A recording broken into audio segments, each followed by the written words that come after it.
Alright, welcome back to a brand new video. In today's video, I wanted to talk about the SPX laws. So basically, I came up with a list of 10 different laws to follow while trading SPX. These can really apply to when you're trading anything. It doesn't have to be specifically SPX. But I just wanted to make it SPX specific because that's what I've been exclusively trading for the past couple months. And I think these apply especially with SPX because SPX tends to be extremely volatile. Like if you've ever traded SPX contracts, you know they can be absolutely crazy. So it's definitely a very powerful tool, but at the end of the day, it can be like a double-edged sword where you can hit some very big wins with the volatility that they give, but also just as fast as they appreciate, they also depreciate extremely fast, and you have to be careful with them. So these are 10 laws to follow when trading SPX. I hope you guys enjoyed the video. If you guys do, make sure to leave a like on the video and all that good stuff. But yeah, let's jump right into it. So the first law when trading SPX, and again, this can apply to anything, but specifically for SPX, you want to make sure you're not chasing plays. This is why it's the first law. I wanted to emphasize this because this is very extremely important. Do not chase. Trading SPX, you're extremely prone to experiencing FOMO because of how much these contracts can move short period of time. Like if you look here, this move right here, it's a pretty big significant move, and you can see that these contracts, it doesn't actually tell us where they were at, but I would assume they were around like $2, and they ran all the way up to almost $12. So $2 on a contract to $12. If you don't know like the money value on that, that's $200 to $1,200 with just a single contract. Let's say you had 5 of these, that's over $5,000 in gains you would have made in like 20-30 minutes here on this move. But the downside to this is on this little pullback, it wasn't even $1 from $3.95 basically to $3.94.11. So not even a full dollar of a pullback. And these contracts went from almost $12 to $6.80. So you would have been down practically 50%. So that's why it's extremely important not to chase. Like a candle that most people would chase on is after this green candle here. But that's not what you want to do.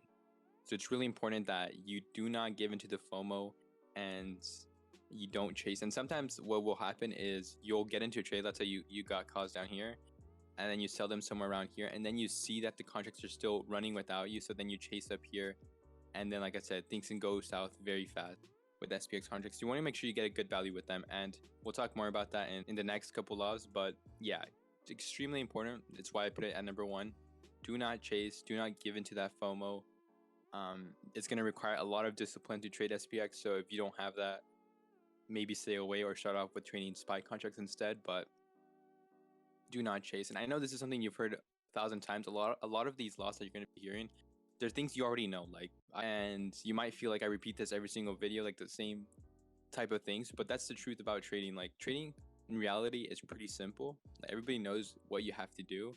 But actually going ahead and doing that and executing on that is a whole different thing. So it's good to repeat these things and continually go over them, because even though sometimes we know what to do, we don't actually do it. So here's another reminder to not chase, specifically when you're trading SPX, because it's super easy. When you see contracts go from 2 to 12, it's hard not to chase, but you have to find that discipline within you and ensure that you don't chase, because like I said, you can get hurt very fast, very quickly on these small pullbacks. These contracts will devalue really fast, just as fast as they appreciate. So be very careful on that. Second one is do not hold losers. And something I've learned to do is if you enter a trade and it immediately goes against you, just get out of it, right? Even if it hasn't even hit your stop loss yet. And a lot of people will get mad, like they enter a trade and it immediately goes against them. They'll get frustrated. They'll be like damn, like I barely got into this. But I feel like it's actually a really good thing if a trade stops you out immediately, because think about it. What are the worst losses that you experience? The worst losses you experience are when it's a slow and painful death. Like I absolutely hate it when it's a slower day, maybe you're not trending on that day, and your contracts are just slowly devaluing and they're not hitting your stop, but like they're slowly heading that way, and it's like a slow, painful way. And the reason why it's so painful is because it takes up a lot of time, and during that trade you still have that sense of hope, because it's not like just dropping on you, it's just slowly like chopping around, going sideways, and the contracts are getting eaten up by theta, and it's slowly going against you, but you still have that hope, so you keep on holding, and then eventually it stops you out like an hour later, and you're like, damn, I just wasted this hour. I still got stopped out, and all that stuff. So if you get into a trade and it immediately stops you out, be thankful that one, it didn't waste your time. Now you can move on to the next trade. Yeah, just do not hold your losers. Like I said, SPX can lose value extremely fast. So if you enter a trade and it goes against you right away, it wouldn't be a bad idea to stop out of it. Like some of my best trades on SPX is when they're immediately green and then they just go up and they never look back. Those are some of my best trades. And a lot of my best trades don't have any drawdown. So at least for me, that's a pattern I found, that if a trade goes against me immediately, it's typically not a good sign. It's a sign that I got in either too early, too late, or just wasn't a good entry and I'm fighting the trend or not. Just not in the right trade. So I'm just gonna take the loss and move on, refocus, and find a new trade to enter. So yeah, just do not hold losers, especially if it hits your stop loss point. Just cut it, man. Trust me, it is not worth holding it. And to the third SPX loss, this one is also extremely important. Do not average down, especially if you're playing something like 0 DTEs. Yeah, you do not want to average down. Even if, like, you notice that if you would have averaged down, you would have been able to exit the trade for break even or a small gain. Don't get into this bad habit. It's just an overall bad habit. In the long term, it's probably going to bite you and hurt you a lot more than what you would have gained from doing this. It's just not a good habit to have. Like I said, especially with these SPX contracts, a lot of times what will happen is, let's go back to that first slide that we were looking at. Let's say you entered calls. Let's say you entered calls somewhere up here, and then you feel the need to average down here because you're like, oh, it was at 12. Now it's cheap. Now it's at 680. Why not? Why don't we just add some contracts here? And sometimes it will work out. I think in this case it would have worked out really well. But just overall, you had the chance of it just continuing to fade, and these contracts, you thought they were cheap at 680, but then they end up being at $1 like an hour later. Like, you just don't want to average down. If you had a bad entry, just exit the trade and then reconsider. If we start breaking up again and break these highs, then you could re-enter and catch the next move. But don't average down. It's just not worth it. Think about it. When you're averaging down, let's say you had 2 contracts and then you add 2 contracts, you're doubling your risk on that trade. And you're basically adding money to bad money already, because if you're in a losing trade, that means the trade didn't go as you planned it to go.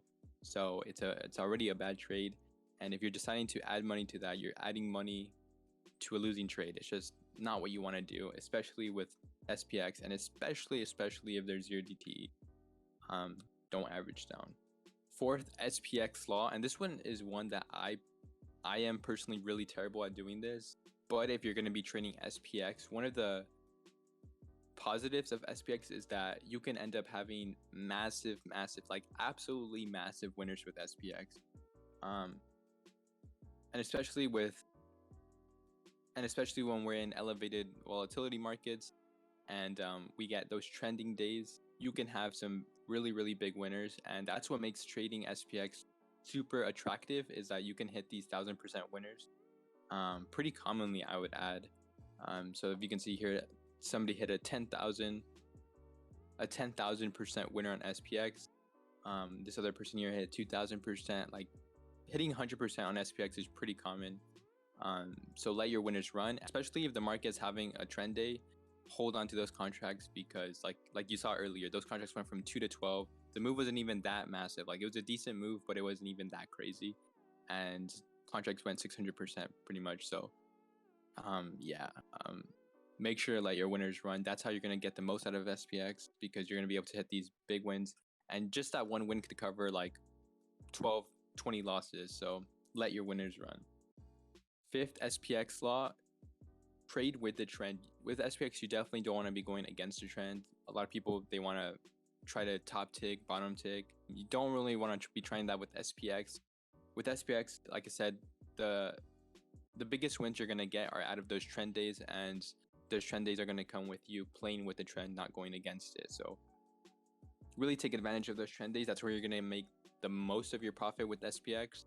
And it's going to be trading with the trend. So don't fight the trends. Simple rule, and this applies to most trading, but especially with SPX, just trade with the trend. Don't fight it, because you're just making it that much harder for yourself. Just stick with the trend, and the trend will be your friend. So next one, and this one is extremely important. Rule number 6, only take trades with clear stops. You want to have a really defined level where you know you're going to be wrong on the trade. So for example, on this example here, if we go back, this was clearly a resistance, and then once we got over it with a pretty strong move here, and then we came back and retested it. So if you entered here, you would have a very clear area of where to stop out. And like we were talking about earlier in the first rule of don't chase, when you're trading SPX, your best entries are going to happen when price is contracting, because price tends to range and then we break out. Like you can consider this being a range. Price is ranging and then we break out. You want to enter when price is ranging, because when price is ranging, there's a clear bottom and there's a clear high. You set your stop at the low, and your first target can be at the break of the high. So let's say you entered some calls somewhere around here. This would be your stop loss. This would be your first take profit, and then you let the remaining run. But you don't want to be entering trades when range is expanding, because that would be, chasing and all that stuff. You want to enter again when price is contracting and we're in a clear range, because eventually we know that we're going to break out of that range and we're going to get a significant move in either direction. But you want to get in before the move happens. So only take trades when you have a clear stop area, and obviously if it hits your stop out of the trade. All right, law number 7 with SPX is don't trade chop. Like we mentioned earlier, trend days are your friend when you're trading SPX. Chop days are your worst enemy. Like chop days can absolutely destroy your account if you're over trading a chop day. So right away you can typically tell on a day if it's going to end up being a chop day or a trend day. If you get early signs of it being a chop day, just stay away, size extremely down, or don't even trade at all, because it's just not worth it.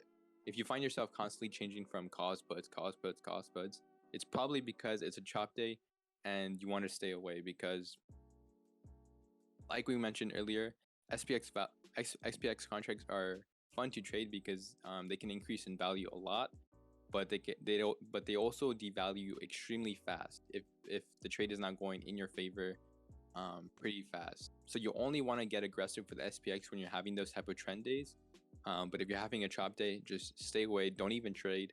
When it comes down to trading, you don't only want to pick trades that have the possibility of making you money, but you want to pick trades that have the possibility of making you money with limited risk, and also trades that don't take too much energy. Like if you're over trading, you're taking 10 trades to make what one good trade would typically take you to make. It's not worth taking those little trades. You're just using up too much energy, too much time to make small amounts of money, when you can just wait for those trend days and capitalize on those trend days. It'll take a lot less effort and overall just be better for you. So don't trade chop. You'll get destroyed on SPX trying to do that. So just stay away from chop. Rule number 8 on trading SPX is scale out, and this will help you with holding your winners, because if you lock in some of that profit on the way, you'll feel more comfortable holding the remaining contracts for a much bigger gain. And also, like we mentioned, SPX can be extremely volatile. You can be up 50% and then in the next couple candles be down on the trade. So you want to make sure you lock in profits when you have them, because they are not your profits until you sell the trade. SPX can be extremely ruthless. And like we said, yeah, some SPX trades can go thousands of percents, but that's not going to be every single trade. And you want to make sure you lock in those gains and scale out. And sometimes you might not be able to do this because you might have a smaller account, so you're only taking 1 or 2 contracts. If that's the case for you, I would maybe switch back to trading SPY, so you can grab multiple contracts until you grow your account to that point where you can take 5 or more SPX contracts. That way you're able to scale out and, like I said, let those winners run and lock in profits when you have them. Very important when trading SPX. All right, law number 9 when trading SPX, use multiple time frames. Even if you're scalping trades that you're going to be in within like a couple minutes, you still want to have an idea of the overall picture, because like I said, you're going to get the most out of SPX when you're trading with the trend and you're letting trades run to their full potential. And the way you're going to catch these type of trades is if you're using multiple time frames. So I'll typically have I'll have the 1 minute up, I'll have the 3 minute up, I'll have the 10 minute up, and then I'll have like an overall picture. So I'll have like the 4-hour and daily chart with key levels marked out and key zones and all that stuff. But you want to use multiple time frames. Super beneficial when you're trading SPX. And that takes us to the next law, which is understand the key levels and zones. When you're trading SPX/SPY, the key levels and zones are going to be really, really important. Like SPY really respects key levels and zones, and it's basically the key to trading SPX. What I like to do is I like to zoom out all the way. So I don't typically go as far out as the weekly, because I'm typically just day trading and doing trades intraday. But if you want to, you can go as far out as a weekly chart and just mark out key levels, mark highs of the week, lows of the week, and then slowly work your way down to smaller time frames. So go to the daily chart, mark high of days, low of days, any key support resistance that you can see, especially ones that have been tested multiple times in the past, or like key levels that have turned from resistance to support and vice versa. Those are going to be very, very important for you. And also when you're trading SPX, the key levels are going to be like right now we're trading in the 3,900s. 3,900 is going to be key level. 3,950 is going to be key level most of the time. 4,000 is going to be a key level. Levels like that are like psychological levels. Those are going to be really important as well. And when you have all your levels marked, you'll be able to have better like price target zones. You'll know what areas to expect some kind of resistance or chop in, areas where we should bounce from. So understanding the key levels and zones is going to be very important. And if you notice that SPX/SPY is respecting your levels and it's trading basically how you imagine, that's when you kind of want to get aggressive because you're in tune with the market. And again, that's when you're going to get those like trend type of days. So very important, understand key level zones. That's going to be the key for you when trading SPX and SPY. So make sure you do understand them. But yeah, those are the 10 laws I would say are very important to follow when you're trading SPX. Basically when you're trading anything, but specifically when you're trading SPX, these are very, very important. And again, like I mentioned earlier, these are pretty common sense and like ideas that you probably already know, but it's important to repeat them because although they may be simple, they're not necessarily easy to implement. So it's always good to have a reminder of them. So always remind yourself of these things because they're very, very important. And just in general, you just have to have a lot of discipline when you're trading SPX. So yeah, those are the 10 things I would say are really important. If you guys learned something from this video or you just enjoyed it, make sure to leave a like. And if you guys want more videos covering SPX, let me know and I'll make sure to do that for you guys. Also, just a quick reminder, if you guys are looking for a trading community to join, or you just got into trading so you're looking for like a mentor, check the description down below. We have a link to the Nets Trades website where you can find more information on the Nets Trades community. We have a Discord server that has a lot of really talented and experienced traders for you guys, and they're always there willing to help you, answer questions, trade side by side with you, and just overall make trading a much better experience and an easier experience to learn. So check that out if you're interested. But anyways, I don't want to waste too much of you guys' time, so I'm gonna leave you guys there. I'll catch you guys in the next video. Other than that though, it's been me, Zero, and I'm out. Peace.